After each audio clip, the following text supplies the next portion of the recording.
Bull trackers दोस्तों, अगर आपने 10 लाख रुपए इन्वेस्ट किया हो 2024 में, तो 2025 में कितना बचा? अगर आपने बिना सोचे समझे स्टॉक पिक किया है तो शायद 4 लाख ही बचे हो, क्योंकि 2025 में कुछ ऐसा हुआ जो बहुत कम लोग एक्सपेक्ट कर रहे थे। 65% स्मॉल कैप स्टॉक्स जो 2024 में चमके थे, 2025 में डूब गए। 60% मिड कैप्स जो 2024 के विनर थे, 2025 के लैगार्ड्स साबित हुए। और जो स्टॉक्स 2023, 2024, 2025 तीनों साल प्रॉफिट दे पाए, वैसे स्टॉक्स सिर्फ 14% ही रहे। आज के वीडियो में हम समझेंगे कि ये क्यों और क्या हो रहा है, और 2025 में कौन से स्टॉक मार्केट को आउट परफॉर्म करेंगे, और मोस्ट इंपॉर्टेंटली आप कैसे गलत स्टॉक में इन्वेस्ट करने से बच सकते हैं।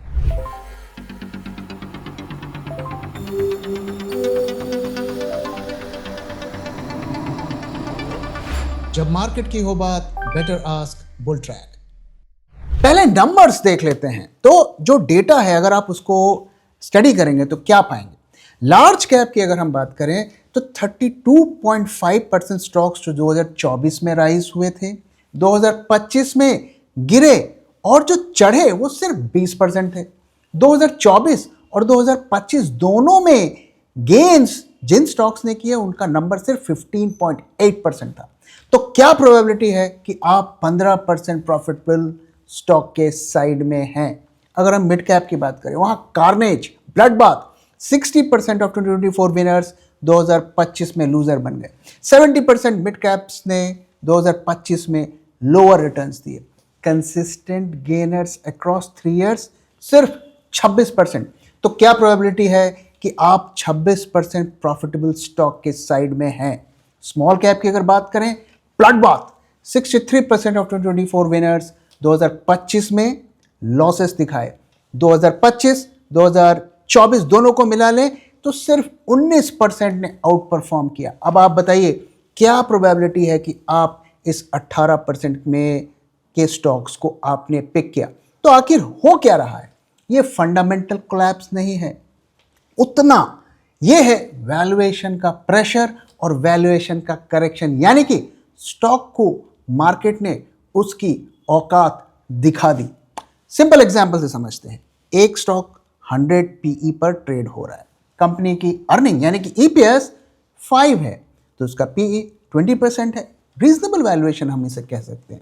लेकिन अगर वही स्टॉक 200 पे हो गया, क्योंकि लोग इंडिया ग्रोथ स्टोरी के नशे में चूर हैं और लोगों ने बड़े बड़े सपने दिखाए रिटेल इन्वेस्टर्स को, पर अर्निंग्स में कोई बदलाव नहीं है, या 5 की अर्निंग ही रही, जीडीपी ऊपर जा रहा है लेकिन अर्निंग्स नहीं बढ़ रही है, तो ऐसे में क्या हुआ?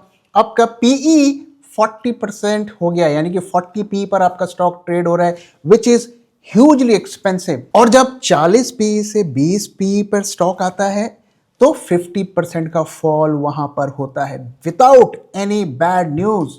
और अगर बैड न्यूज आ गई तो फिर ऊपर वाला ही रखवाला है। सो 2024 के विनर्स क्यों 2025 के लूजर्स बने? इसके फंडामेंटल रीजंस क्या हैं? अगर आप सेक्टर वाइज देखेंगे, आईटी सर्विसेज, यहाँ पर हाई एक्सपेक्टेशंस थी लेकिन वो मीट नहीं हो पाई। फार्मास्यूटिकल्स में भी कई फार्मा स्टॉक्स हाईली ओवरवैल्यूड हो गए।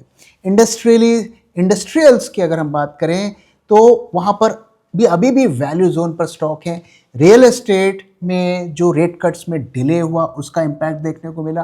कंजम्पशन एफएमसीजी में डिमांड की रिकवरी स्लोअर देन एक्सपेक्टेड रही। तो इसलिए टैरिफ को ब्लेम हमें नहीं करना है। ये मसला, ये प्रॉब्लम्स हमारी खुद की है और इंटरनल प्रॉब्लम्स है, इसलिए टैरिफ को दोष देकर हम बच नहीं सकते। अब ये प्रश्न उठता है कि 2025 में कौन से सेक्टर चले? तो इसमें एक जो विनर है, कंसिस्टेंट है विनर है, वो है पीएसयू बैंक्स। 30% का ग्रोथ देखने को मिला। मेटल्स, माइनिंग भी स्ट्रॉन्ग रहा, और कुछ हैंडफुल सिलेक्टेड स्टॉक्स जो अपने फंडामेंटल्स और वैल्यूएशंस के दम पर उन्होंने आउट परफॉर्म किया। बट लूजर्स कौन रहे? पहला small cap worst since 2022. 87% small caps trading 10% below their 52 weeks high. 36% small caps trading 30% below their 52 weeks high. इसीलिए आपके पोर्टफोलियो में हम देख रहे हैं लगातार लॉसेस बने हुए हैं। 30%, 40%, 50% तक लॉसेस देखने को मिल रहे हैं। अब 2026 में क्या करें? पहली चीज वैल्यूएशंस को हमें देखना है।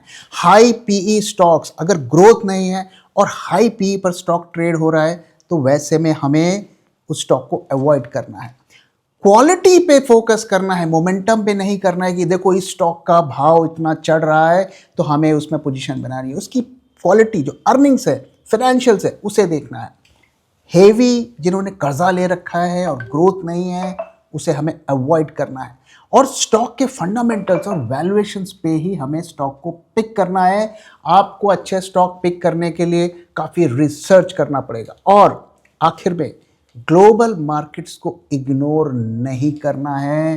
ग्लोबल मार्केट्स में अगर आप देखें तो दुनिया भर के ग्लोबल मार्केट्स में हमें रैली देखने को मिल रही है और हमारे मार्केट्स 2026 में लैगार्ड साबित हो रहे हैं, क्योंकि उन देशों में अगले 10, 15, 20 साल की स्टोरीज हमें देखने को मिल रही है जिसका अभाव हमारे मार्केट में देखने को मिल रहा है।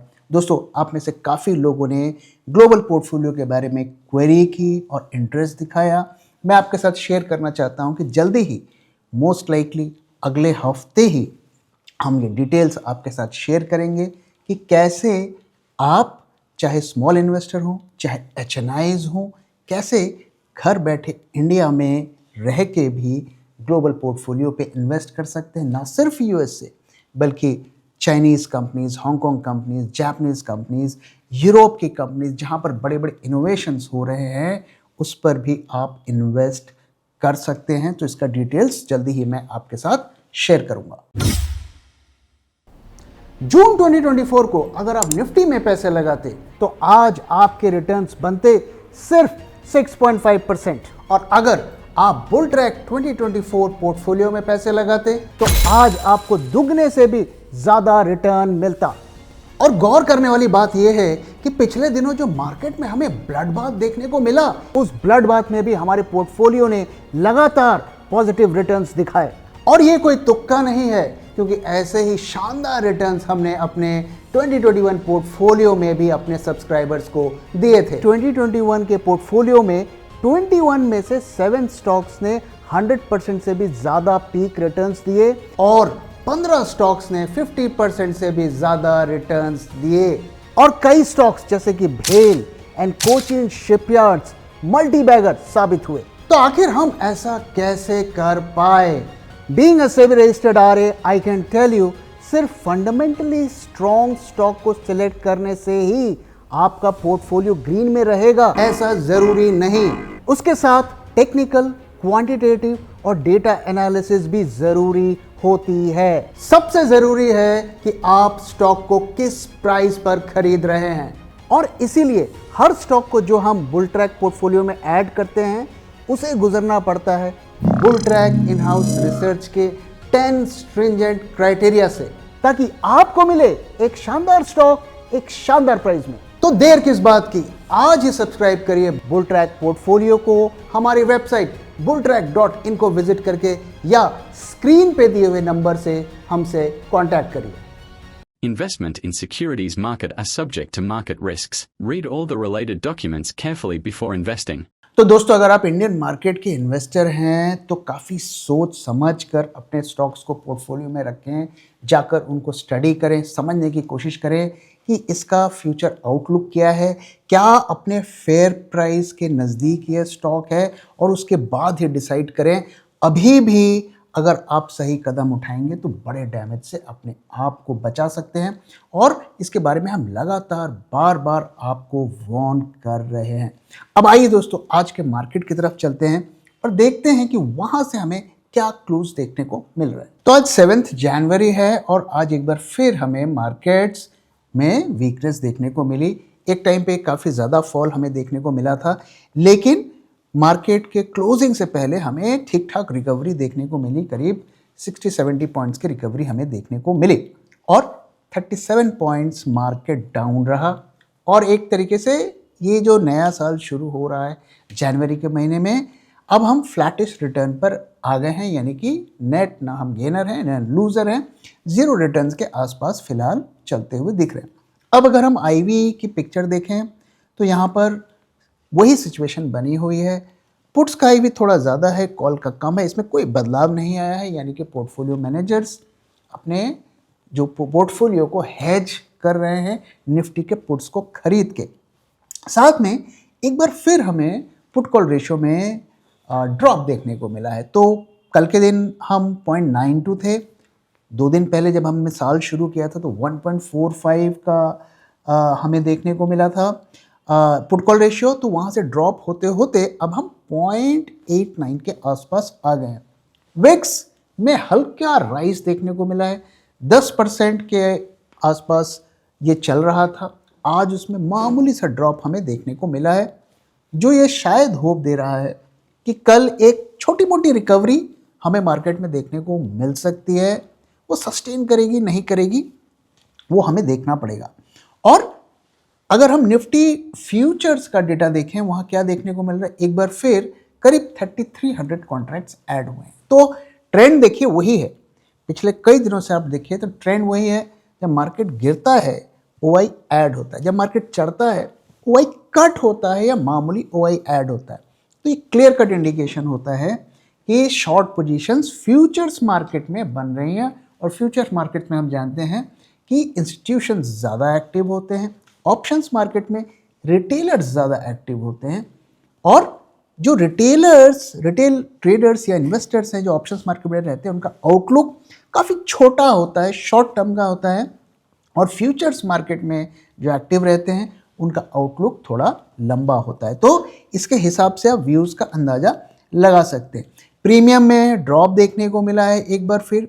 सो निफ्टी के करंट मंथ के प्रीमियम्स में करीब करीब 8 पॉइंट्स का ड्रॉप देखने को मिला है और काफ़ी उसमें फॉल देखने को मिला है पिछले 4-5 दिनों में। आप देखें नेक्स्ट मंथ की भी वही सिचुएशन है। और एक बार फिर आज हमें एवरेज से ज़्यादा टर्नओवर देखने को मिला है। मार्केट ऊपर गया नहीं है इतने हाई टर्नओवर के बावजूद। इनफैक्ट पिछले आप पूरा का पूरा अगर 29 दिसंबर से देखें तो टर्नओवर ठीक ठाक रह रहा है, इसके बावजूद भी मार्केट्स ऊपर नहीं चढ़ रहे। तो क्लियर कट स्टॉक की डंपिंग चालू है। और इसीलिए आप देखेंगे कि रिटेल के फेवरेट बड़े बड़े स्टॉक्स में सडनली छोटे मोटे ट्रिगर्स की वजह से भी 3%, 4%, 5%, 7% का फॉल हमें देखने को मिल रहा है। और रिटेल के जो बड़े स्टॉक्स को अगर आप देखें, अगर पिछले कुछ दिनों में ही देखें जिस तरीके से वहाँ फॉल देखने को मिल रहा है, 10-10, 15-15, 20-20% तक स्टॉक, पॉपुलर स्टॉक्स टूट गए हैं। वो ये इंडिकेट कर रहा है कि ये जो कुछ भी हो रहा है ये ख़त्म होने वाला नहीं है जल्दीबाजी में। जबकि सामने बजट का इवेंट खड़ा हुआ है, इसके बावजूद भी ऐसा लगता है कि जो मार्केट के बड़े खिलाड़ी हैं वो कुछ बड़ा करने जा रहे हैं और उन्हें नियर टर्म में होप नहीं दिख रहा है। बेशक इंडेक्स ऑल टाइम हाई पर अभी भी है और रीज़न मैंने आपके साथ शेयर किया कि कैसे जो 10-15% स्टॉक जो ऊपर जा रहे हैं वही इंडेक्स को खींच के लेके जा रहे हैं। तो मार्केट ऊपर, रिटेल का पोर्टफोलियो डाउन। और यही डेटा में भी हमें दिख रहा है कि इतना टर्नओवर होने के बावजूद भी मार्केट्स ऊपर नहीं जा रहे। एडवांस डिक्लाइन रेशियो अगर आप देखें तो 50-50% रहा, जितने ऊपर उतने नीचे। और FII की इंडेक्स शॉर्ट्स की पोजीशन भी लगभग उसी लेवल पर उन्होंने कल तक मेंटेन करके रखी है। तो ओवरऑल ये डेटा क्या देखने को मिल रहा है, हल्की फुल्की बेरिशनेस देखने को मिल रही है। मैं आज का डेटा में बहुत ज़्यादा बेरिशनेस नहीं देख रहा हूँ। और 3 दिन से मार्केट्स गिर भी रहे हैं, बहुत ज़्यादा नहीं गिर रहे हैं लेकिन गिर रहे हैं।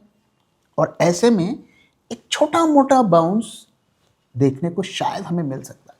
वो सस्टेन करेगा कि नहीं करेगा ये हम नहीं कह सकते हैं, इस वक्त हमें वेट करना पड़ेगा, लेकिन एक हल्की फुल्की रिकवरी की पॉसिबिलिटी। अब आइए चार्ट की तरफ चलते हैं और लेवल्स की बात कर लेते हैं। तो हमने आपके साथ 2 दिन पहले शेयर किया था कि ये सुटेबल टाइम है शॉर्ट जाने के लिए और हमारा शॉर्ट करने का लेवल था 26,175।